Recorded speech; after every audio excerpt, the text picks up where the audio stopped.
नमस्कार मु प्रशांत आपण मानक पई नेकी आछि आज सकाळर केतोटी गुरुत्वपूर्ण खबर सेति वीडियो को शेष पर्यंत देखा मोर अनुरोध।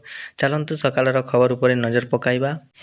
भारत सरकार नागरिकों पई अनेक गुड़िए लाभकारी योजना चलाउछंती। सरकार योजनार लाभ देश में कोटी कोटी लोकंकु मिलुची। सरकार अधिकांश योजना मान देशर गरीब लोकंक पई एवं आवश्यक लोकंक पई होइथाय।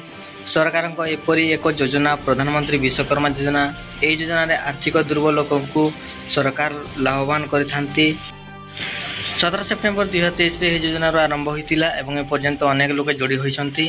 आपण एपरी भाव चेक करेंगे निजर योग्यता। प्रधानमंत्री विश्वकर्मा योजना असंगठित क्षेत्र में मजुरिया अणाई। यह योजना द्वारा मजुरिया सामिल होती। तेबे किछि दिन एडवांस ट्रेनिंग दि जाऊँगी। प्रतिदिन 500 टंका स्टाइपेंड भाव दि जाए। एसह जो लोके योजना सह जड़ित था 15,000 टंका दि जाए एवं से निज काम टूल किट किनी पारिबे। यही योजना माध्यम हिताधिकारी को ऋण आधार में 3 लाख टंका लोन दि जाए। प्रथम 1 लाख टंकार लोन दि जाए। यह परिशोध करने पर 2 लाख एक्स्ट्रा लोन दि जाए।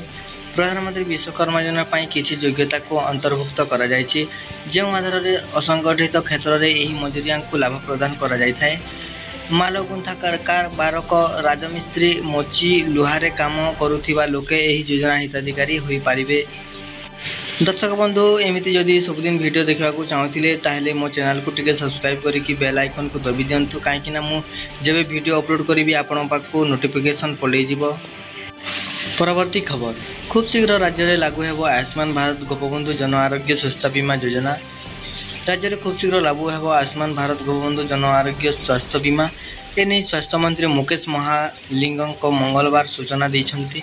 मंत्री कहते राज्यर 1 कोटी परिवार 3.5 कोटी लोक मिलिबो हेल्थ कार्ड। यही कार्ड जरिए देश में 27,000 हस्पिटाल स्वास्थ्य सेवा पाइपर राज्यवासी। 17 वर्ष ऊर्ध्व वयस्क भी यही स्वास्थ्य बीमार सुविधा पाइपर। दादन श्रमिकों को भी मिलिबो आयुष्मान भारत गोपबंधु जन आरोग्य स्वास्थ्य बीमार फायदा। आयुष्मान रे 67 लाख परिवार गोपबंधु रे 33 लाख परिवार सामिल हेबे। पुरुषों को 5 लाख टंका और महिला को 10 लाख पर्यंत स्वास्थ्य बीमा मिलिबो बोली मंत्री कहिसंती।